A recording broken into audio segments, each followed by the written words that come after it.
નમસ્કાર ખેડૂત મિત્રો, હું વીર એગ્રોટેક તરફથી નિમિષભાઈ પટેલ. સવારમાં 7 વાગે એક ખેડૂતનો આપણા ઉપર કોલ આવે છે કે નિમિષભાઈ, મારા બટાકામાં છોડ જવાના પ્રોબ્લેમ આવી રહ્યા છે. તો હું 8 વાગે એમના ખેતરમાં વિઝિટમાં આવી ગયો છું અને આવીને એક છોડ વખોડીને જોયું તો બટાકાની બેઠક પણ ચાલુ થઈ ગઈ છે. સારી એવી બેઠક પણ છે, પણ કાપો ટોટલી લોસ થઈ ગયો છે.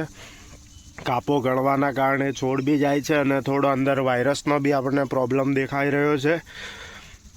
તેમને આપણે દવાનું સજેશન આપી દીધું છે અને બીજા કોઈ ખેડૂત મિત્રને પણ આવો પ્રોબ્લેમ હોય તો 70% થાયોફિનાઇલ મિથાઇલ અને વેલિડામાઇસિન એ ડ્રીપમાં ચડાવી શકે છે.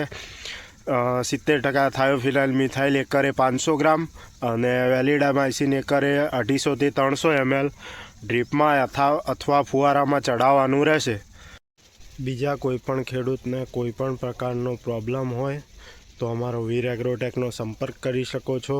તમને સાચી સલાહ આપવામાં આવશે. થેન્ક યુ મિત્રો.